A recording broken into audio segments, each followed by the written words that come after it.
Aujourd'hui, nous allons parler d'une nouvelle expression, découvrir le poteau rose. Bien évidemment, nous n'allons pas parler d'un poteau de couleur rose, non, mais plutôt d'un pot au rose, P-O-T-A-U-X-R-O-S-E-S. Découvrir le poteau rose qui signifie découvrir un secret, une supercherie, mettre à jour une chose qui a été volontairement tenue cachée. Cette expression a souvent une connotation péjorative, les secrets étant souvent cachés par honte ou par peur de représailles.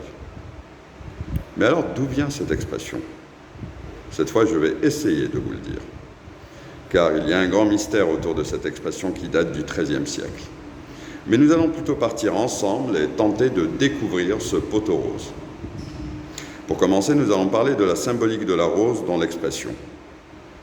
Et pour cela, nous allons remonter à l'Antiquité, où dans la mythologie grecque, Eros, dieu de l'amour, donna une rose à Harpocrate, dieu du silence, pour qu'il garde secret les infidélités de sa mère Aphrodite, un bon garçon. Depuis, la rose symbolise le silence, le secret et la confidentialité. Cette symbolique a perduré jusqu'au Moyen-Âge, où on accrochait une rose au plafond lors des assemblées d'évêques, pour rappeler que tous les débats engagés en ce lieu étaient confidentiels.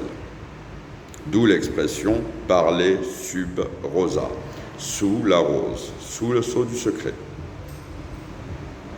Dans l'expression, nous avons également le verbe « découvrir », qui à l'époque signifiait littéralement « découvrir », soulever un couvercle. Ce n'est qu'au XVIe siècle qu'il prend le sens de découverte, officiellement. Car de vous à moi, ça nous est tous arrivé de soulever un couvercle et de tomber sur quelque chose d'inattendu. Et je pense qu'au XIIIe siècle, ça se passait également comme ça. Et connaissant la lenteur des académiciens d'époque à officialiser une définition, je pense que ce verbe a toujours eu ce double sens. J'ai eu beaucoup de mal à trouver l'origine de cette expression. Et peut-être j'y suis pas arrivé. Je suis tombé sur plein d'hypothèses. Une qui parlait des alchimistes, l'autre des secrets de fabrication des parfumeurs. Mais j'en ai regardé deux qui étaient les plus récurrentes, que nous allons voir ensemble. La première hypothèse dit qu'au Moyen-Âge, le pot aux roses désignait le pot où les dames d'époque rangeaient ce qu'on appelait le rose, qui était une poudre avec laquelle elles se maquillaient pour avoir ce teint rose qui était très à la mode à l'époque. Le pot pouvait également contenir de l'eau de rose, qui était un parfum. Donc découvrir le poteau rose, c'était découvrir les secrets de beauté d'une femme. Une sous-hypothèse dit qu'elles y cachaient également les mots doux de leurs amants.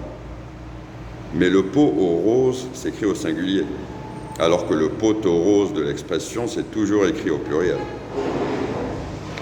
Passons maintenant à la seconde hypothèse, qui dit que les amants glissaient des billets, des mots doux, sous les pots de fleurs qui étaient aux fenêtres des femmes infidèles ou des amoureuses dont le père était très conservateur.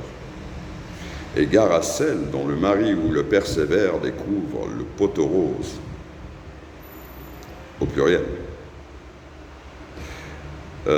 Je sais qu'il y a une ordonnance parisienne de 1388 qui réglemente l'usage des pots de fleurs aux fenêtres des habitations pour prévenir les accidents. Ce qui fait un petit peu du XIIIe siècle le siècle des pots de fleurs ou des pots de roses. Et moi, j'ai une petite histoire à vous raconter, que j'ai complètement inventée, qui se déroule au XIIIe siècle, et qui parle d'un mari qui rentre plus tôt chez lui, qui surprend sa dame à papoter avec des amis du même sexe en buvant le thé, riant d'un rire qui éveille la curiosité, évoquant le poteau rose. Le mari attendit le coucher et interrogea sa dulcinée. « Madame, qu'est-ce que ce poteau rose ?» À la dame, à l'esprit vif et aiguisé, de répondre « Monsieur, il s'agit là de choses de dame. Mais pourquoi tendiez-vous l'oreille ?» Nous parlions du pot où je range le rose avec lequel je me maquille pour vous plaire, mon cher époux. Et là, elle t'aura fait l'entourloupe qu'aura duré des siècles.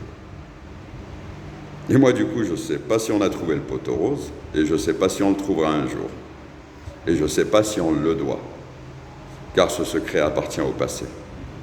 Et je vous souhaite une très bonne journée.